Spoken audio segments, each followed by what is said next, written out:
এরা 16-17 বছরে শেখ হাসিনা একটা চুলও বাঁকা করতে পারে নাই।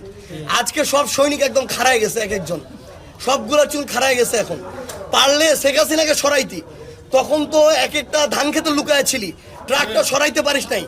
আজকে একটা শান্তিপূর্ণ জায়গায় আমরা আমাদের শহীদ পরিবারদের সাথে দেখা করতে গেছি, ওইখানে তুই জিয়ার সৈনিকের হ্যাডাম দেখাইতে গেছিস।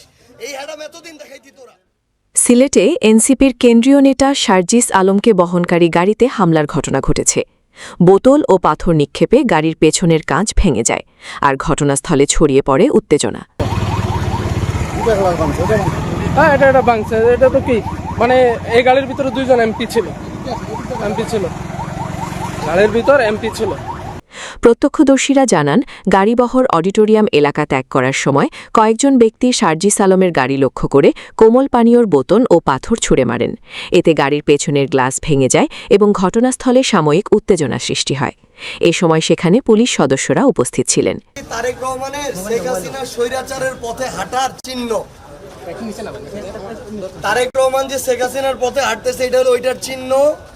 সে ছাত্রদলকে আরেকটা যে সন্ত্রাসী বাহিনী বানাইতেছে এটার হলো এটা চিহ্ন আর কি। এই ঘটনা কি আপনারা তো বের হচ্ছিলেন, সবকিছু ঠিকঠাক ছিল? কোনো কিছু না, আমরা তো শহীদ পরিবারের সাথে দেখা করতে গেছি, শহীদ পরিবারের সাথে দেখা করে বেরো আসতেছিলাম।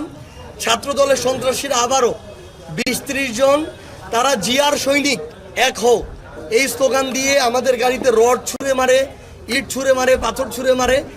এই জিয়ার সৈনিকরা মানে দুঃখজনক, এগুলো আমরা বলতে চাই না। আসলে এরা 16-17 বছরে শেখ হাসিনা একটা চুলও বাঁকা করতে পারে নাই।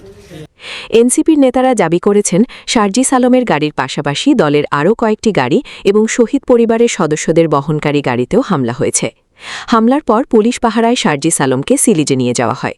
পরে সার্কিট হাউসে সাংবাদিকদের তিনি অভিযোগ করেন, ছাত্রদলের কর্মীরাই এই হামলা চালিয়েছে। এমনকি সিলেটে ফেরার পথেও ধারালো অস্ত্র নিয়ে হামলার চেষ্টা হয়েছে বলেও তিনি দাবি করেন। জাস্ট এই যে এটা দেখেন, একটা ইটটা একটু হলো কি মাথায় আসলে নাই, মহিলা এমপির গাড়ি, আর পুলিশ আশেপাশ থেকে হলো কি টাইনা নিয়ে আসতেছে আমাদের।